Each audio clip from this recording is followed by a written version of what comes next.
Hey everyone, welcome to Cassandra.Lunch. We'll go ahead and get started soon, shortly.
To Cassandra.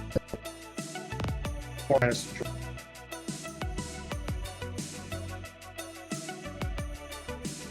join, and we'll get started soon.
Alrighty, let's go ahead and the music.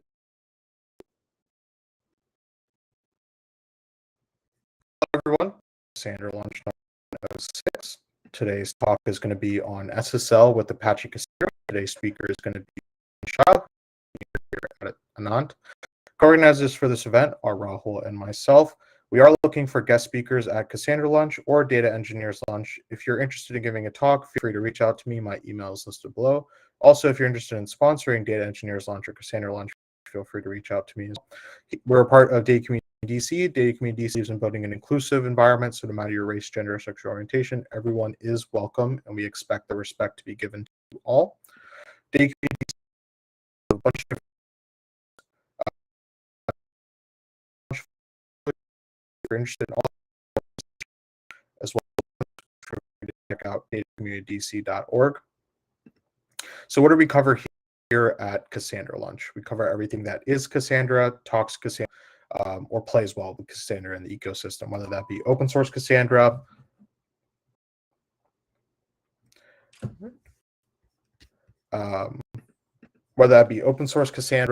enterprise level Cassandra, such as DataStax, Scylla, Yugabyte, Cosmos, etc., key spaces, as well as things in the ecosystem that play well with Cassandra, like Spark, Kafka, Airflow. If anyone's new, say hi, hello. In the YouTube chat, if you're watching on YouTube, don't forget to like and subscribe, and also turn the notification bell. Group rules, if you have a question, please ask it. We are monitoring the YouTube chat, so feel free to drop any questions or comments you have in there. Be polite and courteous to the others, and this is meant to be community, so please do share what you know with us. Here at Anant, we design, build, and manage global real-time data and analytics platforms surrounding Cassandra, Spark, and Kafka. So Cassandra is our bread and butter. DataStax helps provide. DataStax is also a partner. GW University has venue space when we have events. We also have some organizational and institutional sponsors. If anyone has any jobs or is looking for a job or wants to promote any meetups, hackathons, conferences, classes, feel free to drop links in the YouTube chat. Anant is hiring full-time positions. You can find out more at careers.anant.us. Upcoming events, we have every Cassandra.Lunch every Thursday at noon Eastern. We are looking at having a more variable time slot, as well as data engineers lunches, which happen on Mondays at noon Eastern. Next Monday is July 4th, so the office will be closed. So data engineers lunch will not be happening next week. So just to keep an eye out. All these videos are available on our YouTube playlist, on our YouTube channel, youtube.com/Anant. Cassandra.Link should be your number one resource for all things Cassandra. Questions, or you want to find to Cassandra or any technologies in the content of Cassandra, link is hand curated by the team here at Anant. And we have released our 4th Apache Cassandra runbook. This one covers disk and CPU resource management on a Cassandra cluster, which our speaker today, Dipan, also helped create. So if you're interested, we'll drop the link and you can get this runbook for free.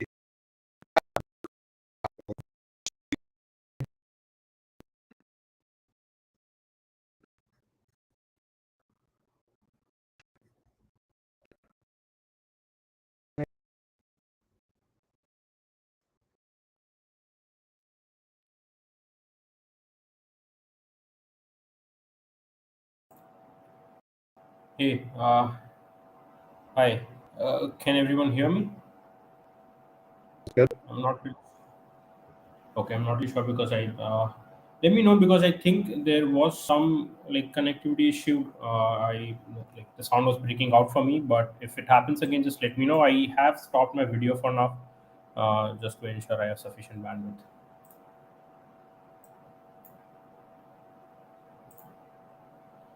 All right. Okay.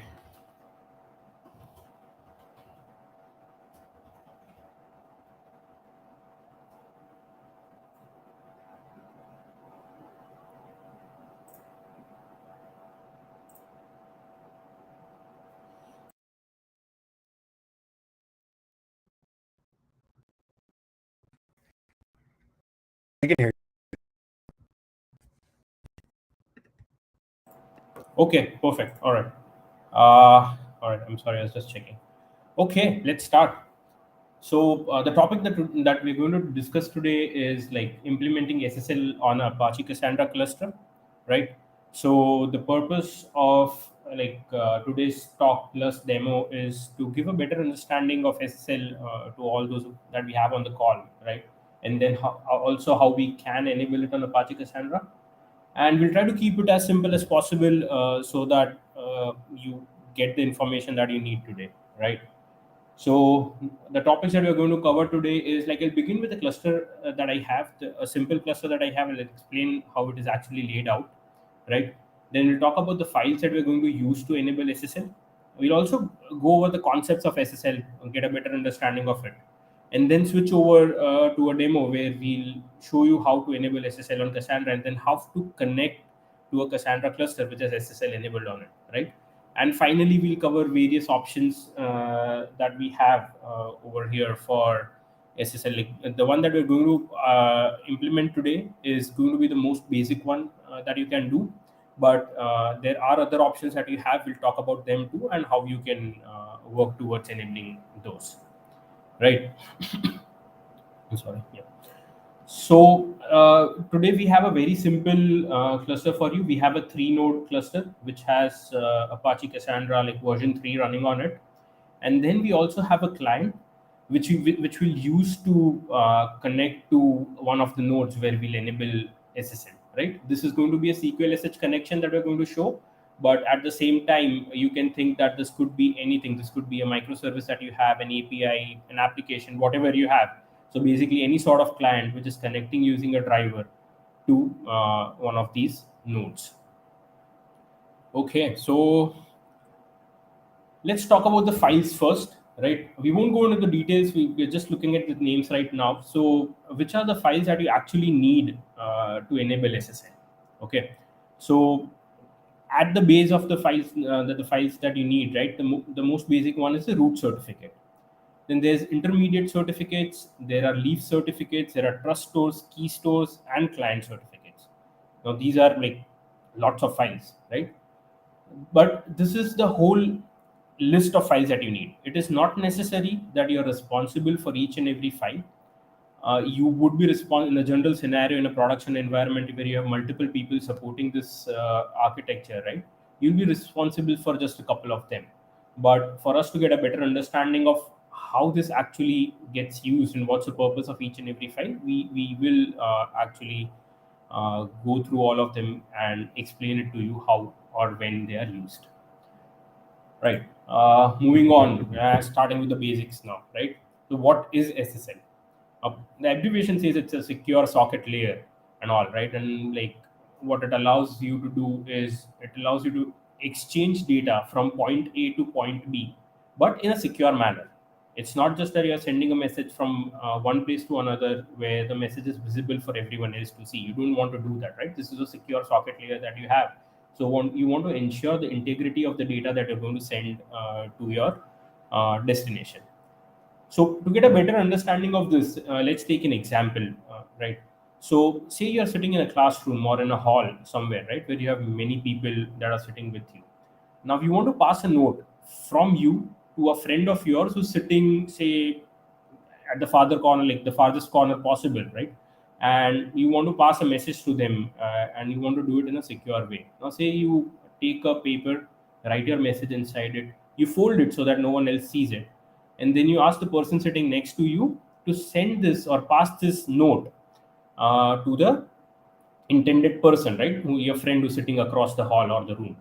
So this message then passes through many people, and at the end, it can reach your friend. Now, while doing this, it is possible that anyone in between can open the piece of paper, right, and look at the message that you're trying to send. So, what happened over here is your message was not secure, it was not encrypted, it was visible for everyone else to see. So in this case, what you want to do is, say, next time when you're trying to pass a message, what you do is you take a lockbox. Okay, put your message inside that box, lock it, and then ask the person sitting next to you to pass this lockbox to your friend. Now, anyone in between who wants to read this message can't do that unless they have a key, right? And you have shared the key with only your friend. No one else is able to open that lock without the key that you've shared with your friend, right? So eventually, the box reaches your friend. They're able to open up the box and then read the message. So in this case, you were able to securely pass your message from you to your friend, and the others, even if they wanted to, were not able to look at what you were trying to send, right? So this is the purpose of SSL. This is why you would implement SSL at a very basic level, right? So now we talked about this lockbox, right? But how do we actually implement this when we are trying to send this data, say from a host to a client? Like, so you're sending it across servers, you're sending it from one server to another, and all of those different things. So how do you do that? It is primarily achieved through two basic things. You have a public key and a private key. We have all heard about these keys, right? But just understand the purpose of them.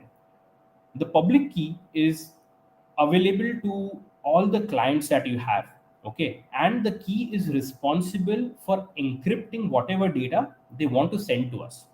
So you have someone who wants to send you some data, right? So they'll have a public key that they can use to encrypt that message, whatever they're trying to send, okay, over a network, in our example.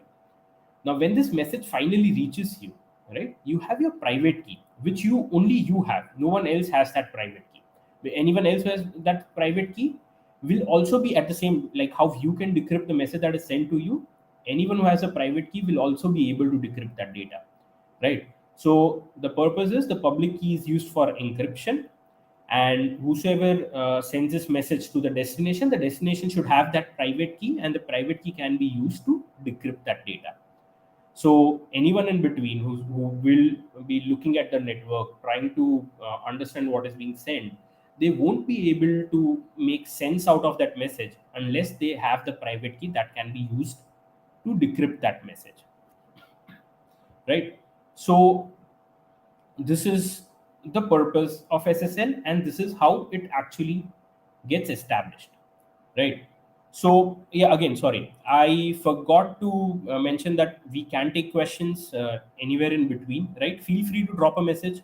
We'll take a look at them, and whenever I'm in between slides, or if the question is like, if it is something that needs an answer immediately, we'll answer that question, right?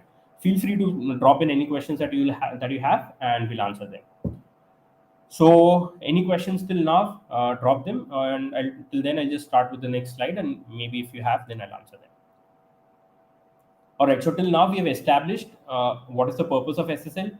We've just quickly looked at the files that are required, and then we've talked about some of the keys that we have, right, that are used for encryption and decryption. So moving on to give you a better example of what I was trying to explain earlier, right? How these keys are used, and how the whole trust and authentication and encryption and all is implemented. We'll talk about a very basic example.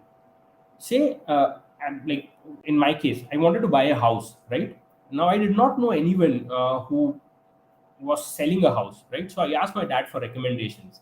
That, okay, do you know someone who is available or who has a house that they can sell to me? And the most important part is that the person should be trustworthy. It's not that I buy it from any random person who I can't trust. So I asked my dad for recommendations, and what my dad does is he tells that I trust a landlord from whom you can buy this house, right?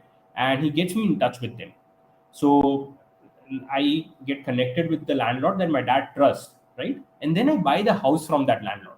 So I don't know who that landlord is, but because I trusted my dad and my dad trusts the landlord, I bought the house from the landlord. Now, at the same time, this house is in a completely new area than what I'm used to, or where I have people who know me, right? So I again needed someone who could give me giving some information about a housekeeper who can maybe take care of my house, right? So I because I don't know anyone over there, I now ask the landlord, okay, do you know someone who's trustworthy who can take care of my house? So the landlord says, yes, I do know someone who's trustworthy, and he recommends that housekeeper to me. So what I do is I talk with the housekeeper, and then we finally decide that they're trustworthy, and now the housekeeper is a part of my house, right? I allow them into my house as a trusted person, and they are now responsible for taking care of my house. So if you look at it in a chain of trust sort of scenario, what happened over here is I trusted my dad, right? And my dad trusted the landlord, who in turn trusted the housekeeper. So, though I don't know the housekeeper or the landlord, but because everyone in this chain of trust can trust each other, we know that the housekeeper is trustworthy. We have a house, we also have a housekeeper.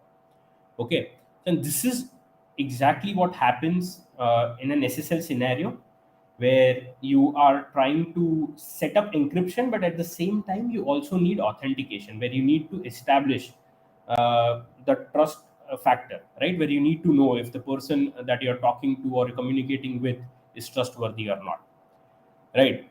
So if you remember the earlier example that I had shared, right, where we had not the example, the list of files that I shared, where we had root certificates, where we had intermediary certificates, where we had leaf certificates, and all those things. If we map this example over here, what happens is my dad is a root certificate authority over here, right? Now, what is a root certificate authority?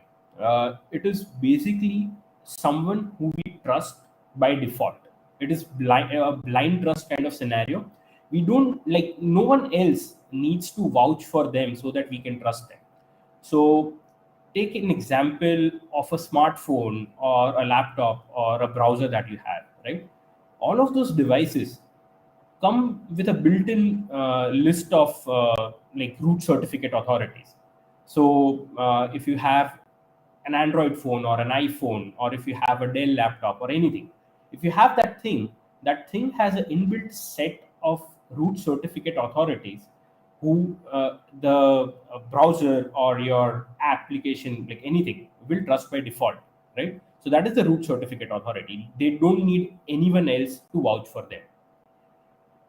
But as you know, because this is a default list that gets shipped out with all devices, this is a very limited list. It can't be an exhaustive sort of list where you have all sorts of information that is available, right? So what happens is these root certificate authorities provide further certificates for people who want to act as intermediary certificate authorities, right? In our case, that is a landlord. So, like what my dad told me is, because I trust him, you can trust this landlord too. So, in our case, like in say in the SSL scenario, what the root certificate authority says is, I'm issuing an intermediary certificate for this person, and because you trust me, you should be able to trust this person too. Okay, so in our example, the landlord becomes an intermediary certificate, and we trust him because we trust the root certificate authority. Now, finally, we want to establish the identity of the housekeeper, right? So, what happens? The landlord, in turn, can issue one more certificate, right? It can be another intermediary certificate, right? Or it also can be a leaf certificate. Now, the difference between an intermediary certificate and a leaf certificate basically is that the leaf, like whosoever has a leaf certificate, cannot issue one more chain of trust kind of scenarios, kind of a certificate where they can say that, okay, you can trust this person because I trust them. So what the landlord does in this case is he issues a leaf certificate where he says that yes, you can trust the housekeeper because I trust them, but I'm not sure if you can trust anyone else that the housekeeper vouches for. So they issue a leaf certificate. Now they could have like issued an intermediary certificate too. That is possible, but like because that is the same thing that we talked about over here, we'll keep this example simple where we are talking about the leaf certificate. All right. So in if you just map this to like a browser kind of scenario, what happens is, say I have a certificate which I took from the intermediary certificate, which was issued by the root certificate authority. You will be able to trust the site that I built, where you're trying to connect using an HTTPS connection, right? Just because I'm able to establish this chain of trust over here, right? So that is at how a chain of trust is established, right? And so yeah, let's I have this example provided next to it. So like how I was talking about it earlier, right? If you look at this side by side, it becomes a lot clearer, where we are the client, and in our case it's just me, right? I'm asking my dad. Over here we're asking the root certificate authority, the landlord and the intermediate certificate authority, and finally the housekeeper, that is the leaf certificate, right? So that is the chain of trust that we set over here. I just skipped through this file because that is the same thing that I talked about, right? But it is a lot more understandable in this image itself. So what we understand over here, we are like, out of the 6 files that I had listed over there, right? We have already talked about root certificate authority, intermediate, and the leaf certificate. There were 3 more things over there. The next thing was the trust store, right? The trust store is just some place where you can put any other root certificates that you want to trust, right? Because the root certificate authority is not exhaustive by default. So what happens is, sometimes you have a new certificate authority that you need to trust, or you have issued your own certificates that you like, though it is not a part of the list, you want to trust. You create a trust store and then put that certificate over there, saying that this trust store is contains a list of new certificates that are trustable, right? Then we have a key store, right? The key store is again just a collection of the keys that we are generating. Okay, anything that we talked about over here, right, in this example too, like how we are mapping them over here, whatever we talked about over here is at the end of the day a key that we are generating. It could be a private key, it could be a public key, but if you are storing them inside like a collection, right, it can be stored inside a key store too. And at the end of the day, right, a certificate is just the combination of the identity that we are trying to trust and their public key. Okay, so a certificate is nothing but a combination of the public key and the identity, and if you just add them together, that is the certificate that you're looking for. All right. I think I might have this is a lot of certificates and the keys that we're talking about. If you have any questions about this, feel free to ask them, right? And I can try to maybe provide some more details that can make it a bit more like explainable or a bit more easy to understand, right? Till then, I'll move on to the example. Oh, sorry, I forgot to talk about the client certificate, right? So the client certificate in some scenarios is required when you also want to ensure that like sometimes you don't check if the client is valid or not, right? When you connect from your browser to a website, they don't always need to ensure that you are the correct person who are trying to connect to the website or not. But in some scenarios, it is required. So, for example, if you have a very secure environment where I want to ensure that only a few people are able to connect to what I'm trying to present or whatever services I'm providing, right? We also need a client certificate in that scenario. It is not absolutely necessary, and it is not something that we are going to cover today in detail, but that is also something that can be used, right? So you can have a basic implementation of SSL, and then you can have a very secure implementation of SSL too. So that is when all these files are going to come into picture. But just for the sake of talking about it, we know what a client certificate is. So moving on, now what we are going to do is I have like this cluster that I showed to you guys right earlier, that the diagram that I showed. I'm just going to show that to you, and we'll explain how we are going to try to do this over here.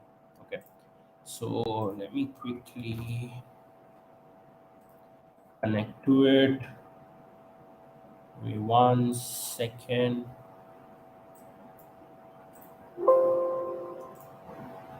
I'll just open it up and we can jump into the demo part. We increase the font.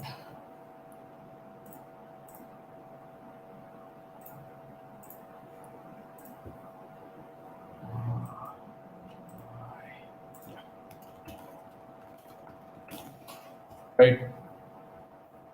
So this is the cluster that I was talking about earlier. It is a very basic implementation of a 3-node cluster where you have all these 3 nodes that are up and running, right? And this is the SQL node that I have, from where we are going to actually try and connect to the cluster. Right. So let me quickly show that we are able to connect to this, right? So if you look at this, what we have over here is I'm trying to connect to one of the node in my cluster, right? And because I have the debug option enabled over here, what you'll be able to see that it says using SSL is false, right? But still we are able to establish the connection that we want over here. Now let's quickly try an SSL connection too, and see what happens if it fails, right? So what happened over here, it says using SSL is true, but it gave us a connection error, right? It might have tried to connect to it using SSL, but because we still don't have it enabled over there, you don't have it working. Okay. All right. So we have this basic cluster setup right now, and what we need to do now is we are going to basically talk about how we are going to generate these keys, right? So over here in our example, we are going to use OpenSSL. Now, OpenSSL is just something that you can use to generate your own keys and certificates and all those things. In a production sort of environment, right? Or if you are just trying to check how we'll implement it in production, it is recommended that you have a team or organization that takes care of the certificates. They issue the certificates with the best production standards, and they give those certificates to you that you can directly use on your nodes, right? what you need is you need a different certificate for each node that you have, right? And you'll also need a different certificate for each clients that are going to connect to your node. So that depends on if you want to validate it or not. But at the basic level, you need a certificate for each and every node that you have in your Cassandra cluster. Okay. But in our case, we're going to keep it simple. We are going to use OpenSSL to generate some of these files that are required. And I've just going through examples over here to show how you can do it, right? So basically, what you need is this key tool is just the OpenSSL command that you're going to use to generate a key, right? What we are doing over here is we are generating a key store that is like you have a default name over here. What you can you can give your own name. On the left hand side, I have the default command. On the right hand side, I'm just trying to show an example of what you might put over here. Okay. So in my case, just to ensure that I have some sort of naming convention, I've given it AC-trust for this just for Apache Cassandra. You have a store type, right? So store type is just like type of keys, like the format that you're going to use and all. You can use, there are various options that you have. You have JKS, you have different versions of PKCS, all of these different keys that you have. I'm using one of the default ones that is available. Okay. Now this import cert, right? What is a trust store? The trust store is basically a list of root certificates that are not available on your nodes, right? So what you do in the trust store is you import any root certificate that you have generated on your own, or something that is not a part of the default list that you have on your device, right? So you will import whatever root certificate that, if you have generated it on your own, you'll put that name. If someone has provided that root certificate to you, you'll put the name of the file that was provided to you. Okay. The key pass is the password for this root certificate. Okay. In general cases, we try to keep all the passwords simple, like the same, to simplify things, right? But at the basic level, you should understand that the key pass is something that you need to access the root key. Okay. So this password should be provided to you. If you generated this file on your own, you should use the password that you use while generating this file. Okay. The store pass is the password that you are creating for this new trust store that you're creating. That is AC-trust store. Okay. So the store pass is the password that you use and that you need to access this particular trust store. You can give it an alias too, so that is possible. I've not done anything over here, and no prompt is just basically with non-verbose option, right? Uh, so this is how you create a trust store. Okay. If like the same way, you also need to generate your certificate, right? You're generating this key pair over here. So how we using key tool, we were using the key store option to generate the trust store that we have, right? Over here we are using generate key pair, right? So over here the algorithm is RSA. The alias is the node that we are generating this certificate for, right? So as I told you earlier, we need individual files per node. So if you have 3 nodes, you need 3 different keys that you're going to generate over here. So in my alias, what I'm doing is, this is the host where I'm trying to enable this SSL, and this is where I'm going to use the certificate. So what I do is I put the host name over there. Now, as you can see, this is like our demo is on AWS today. So this is how host names are built on an AWS like environment, right? So this is the host name that I have, that like how I've replaced the node name over here. The next that you have is the key store name that you're creating. Okay. So what I did is, just because this is node 1 for me, I gave it n1-key store. All right. So the password for the store that I'm creating and the password for the key that I need to access. Okay. So those are like passwords that I'll need to access the key store, right? And the password that will protect the key pair, the new key pair that I'm creating. Validity is just how long do you want this certificate to be valid for. Normally you have to cycle out your certificates depending on the kind of security you have. It can be every few months to every, like, at least a couple of years. So in our example, we kept it to 2 years over here, right? Key size is just something that we have by default. We're not changing it much. Depending on what kind of an algorithm you're using, what kind of security you need, you can change the key size too. And finally, I'm just providing some more information over here where I'm just giving my node name. If you see over here, my node name, my cluster name is just test right now. I have an organization name and a country code too. So I've put the country code and Anant over here as a test organization that I'm trying to implement. Now the final, the extra parameter that I provided over here is important. The certificate that you generate, right, it needs some sort of validation. Now if I create a certificate, I don't want it to be valid from any node. It should not be that they are able to access this particular like use this particular certificate to access my cluster, right, or like use like spoof this whole certificate from anywhere. So the host name is provided over here, but it is sometimes possible that someone can copy your host name.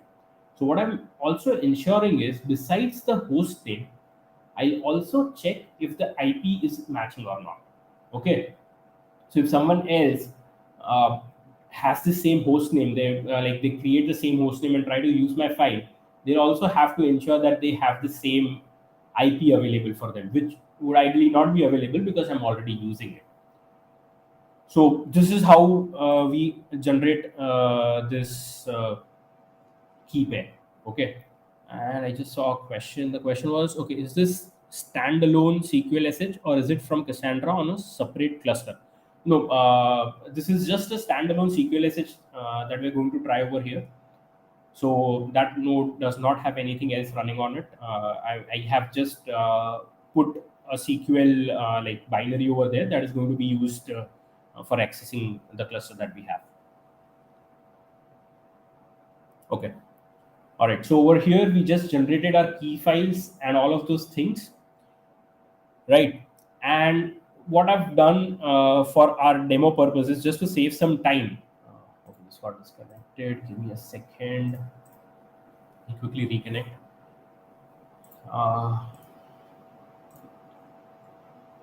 Few minutes. Okay. So just to save some time, what I've done is, I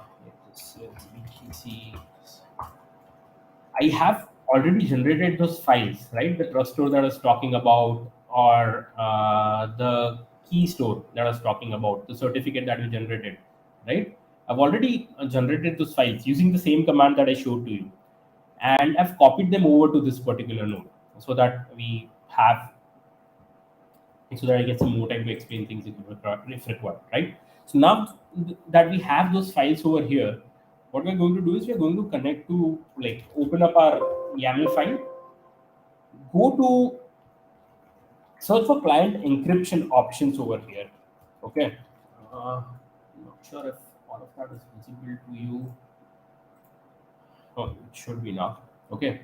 What I've done is we've gone to client encryption options inside Cassandra.YAML, right?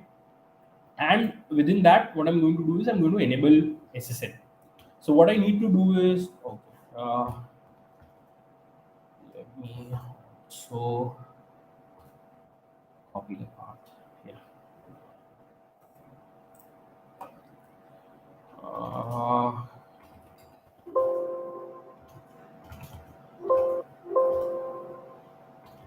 Client encryption options.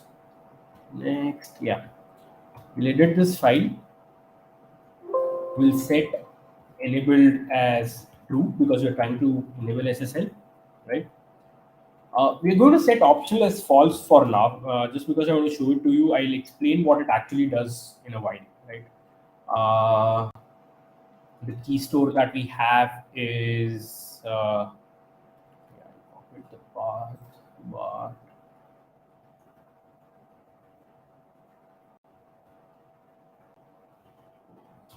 PC Cassandra. Password that we had was, check if that's the correct password. June yeah, it's okay. All right. So these are the three basic options that we're playing with now. We have enabled set as true. We have provided the path for my key store. right? And I've also provided the password for accessing that keystone. Let us save and quit out of this. Okay, and I will just drain the node and restart the service.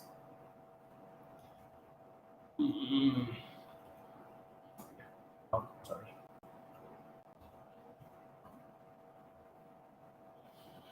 Let's view the logs to see if there are any errors.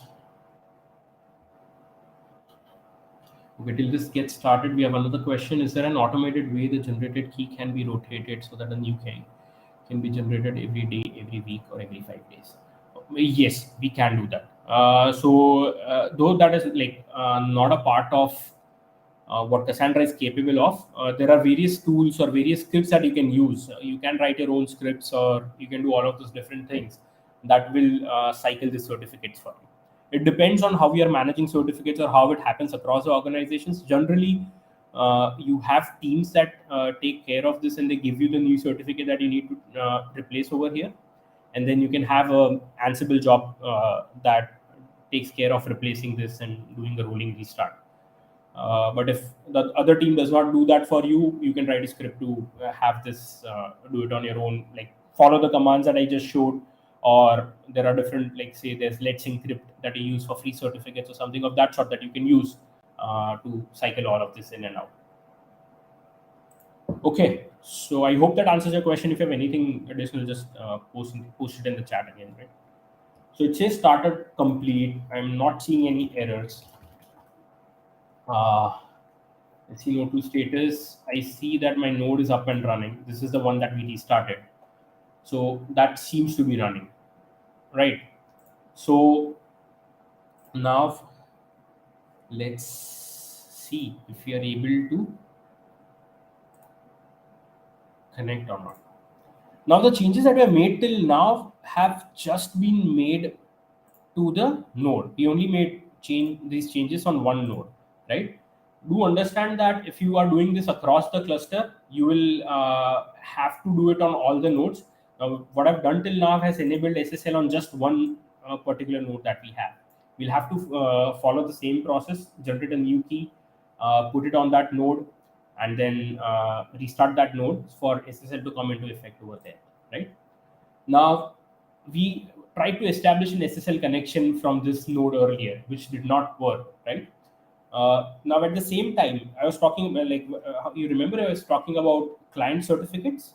All of those things, if you're going to use that, what you need to do is you need to go. If you look at any node that you have from where you're accessing Cassandra using SQLSH, you'll see a hidden directory over there, right? So what you'll have to do is you'll have to go inside that hidden directory where you'll see a SQLSH RC file. All right. Now this file might not be there. You might have to create this file too if required, and it is generally available with the default Cassandra distribution that you also have. Right. You can copy it from there. Or you can simply copy the content, but the name should be SQLSH because that is what SQLSH looks for by default. And when you open up this file, right, what you have to put inside this is you have different, like you have various connection options that you put over here.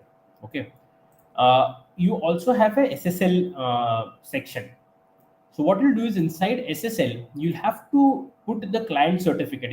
If you're validating that through a client certificate, you'll have to put that certificate over here, set validate as true, and then try to connect to it. I'll show how that comes into picture in a while. But first, let's try to connect using the earlier command that we have, right? We had.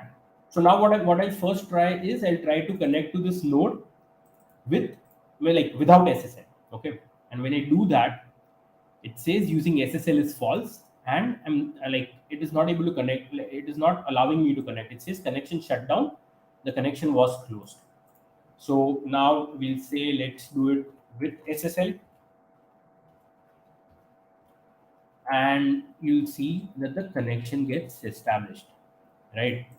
So where you can see that using SSL is true, right? So we have finally at a very basic level implemented SSL on one of the Cassandra node that we had, and then also use CQLSH to establish this SSL connection.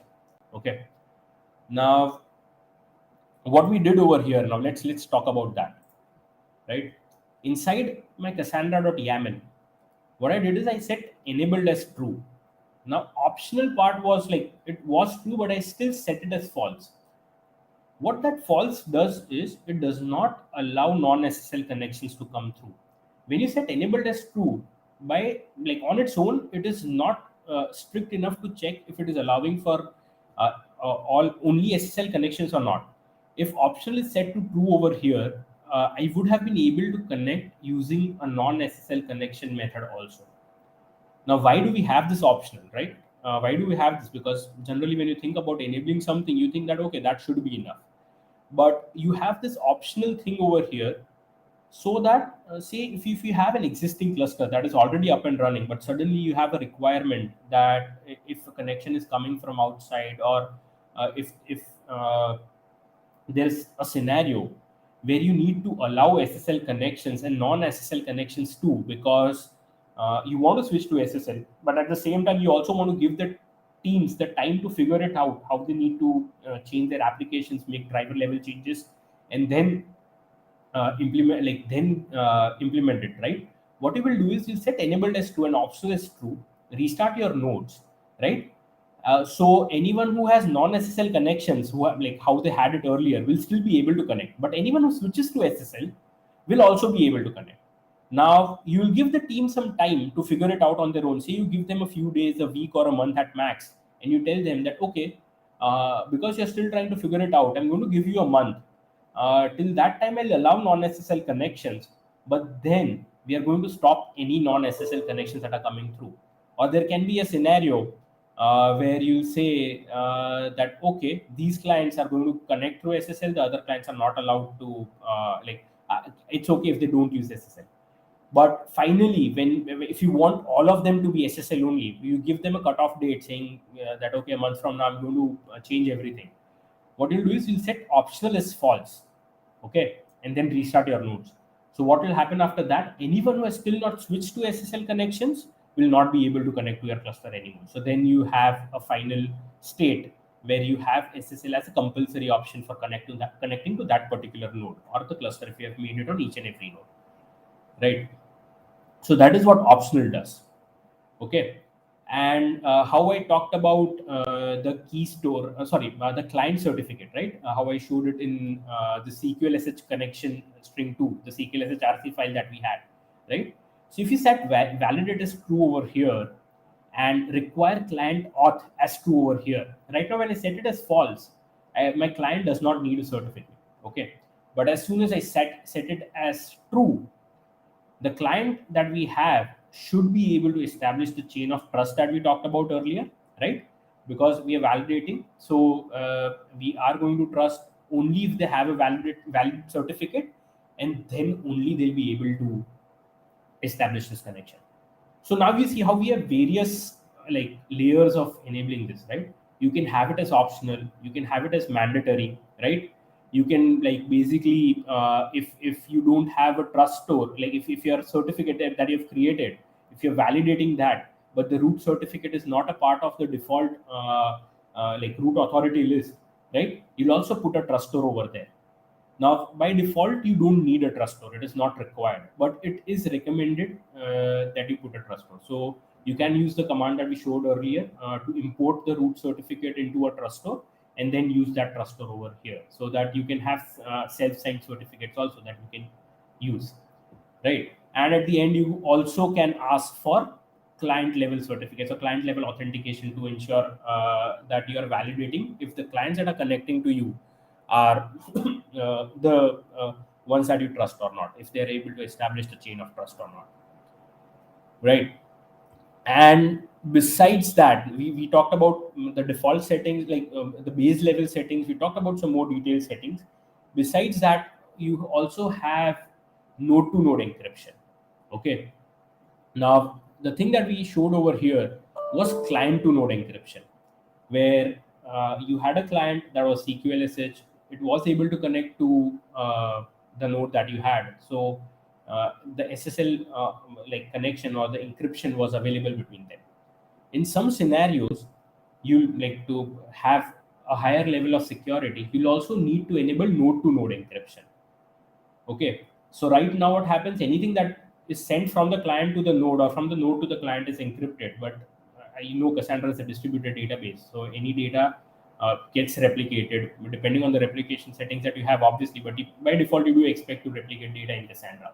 So if you are replicating data, if there's gossip information that's been sent from one node to other, all of those connections are still not encrypted because you have not implemented node to node encryption. So you can enable that too. It would not be required if you're running within a very secure environment or something of that sort. But say, for example, you are running a multi-cloud cluster where you have something that goes over the public network, right? You have a hybrid setup, something that like means that your encryption, sorry, the data that is sending across the network, there's someone else who can look at, and it can be a security risk for you. You can look at the node to node encryption also.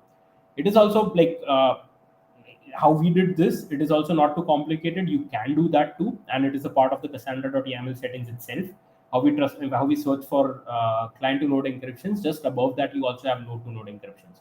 So you will basically set it as enabled, and you will give your key details over there, the credentials that are required, and restart the node, and that will help you enable this node to node encryption too. Right. So yeah, that is all that I have for today. We can open up the floor for any additional questions that you guys might have.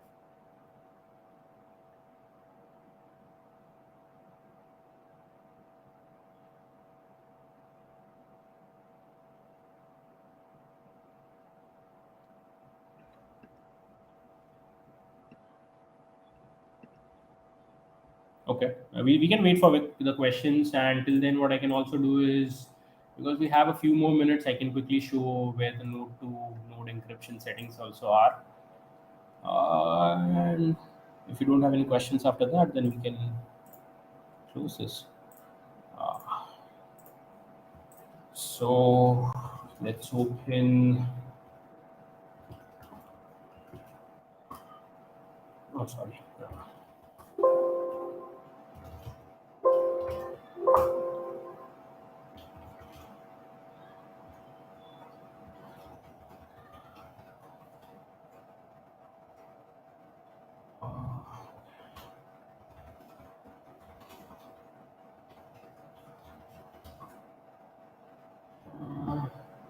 Yeah, so there you have it as server encryption options, right?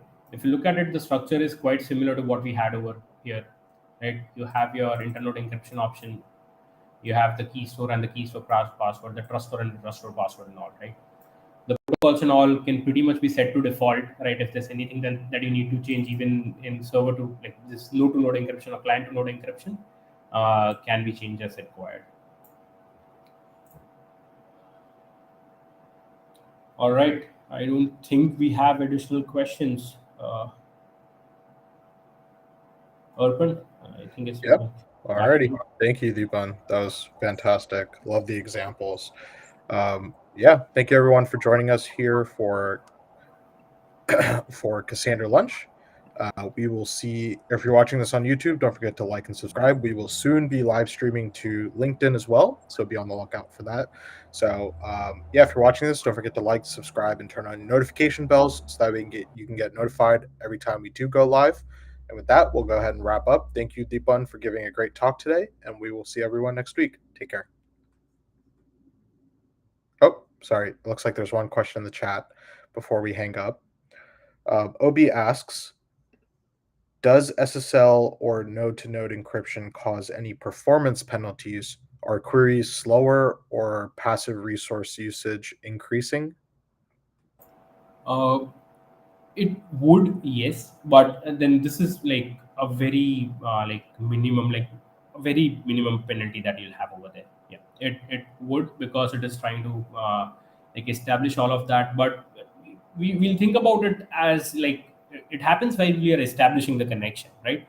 It's not that you're like you have You have like you might have transparent data encryption that is enabled on your volumes, right? Or you are using something called TDE for encryption, or you have your volumes that are encrypted, and all of those things that has a bigger performance penalty. This would have a lower, it will obviously, but it won't be noticeable.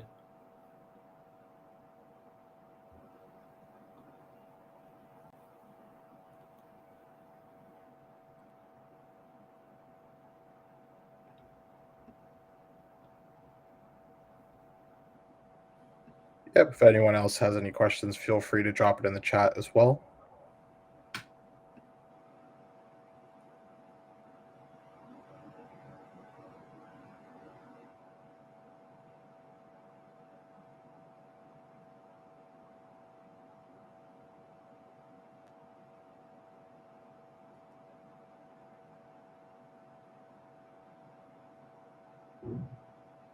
Yeah, I think we're good. All righty. Sounds good. Thank you again, everyone, for joining us for Cassandra.Lunch. And again, thank you, Dipan, for a great talk. And with that, we will wrap it up for this week, and we will see everyone next week. Take care.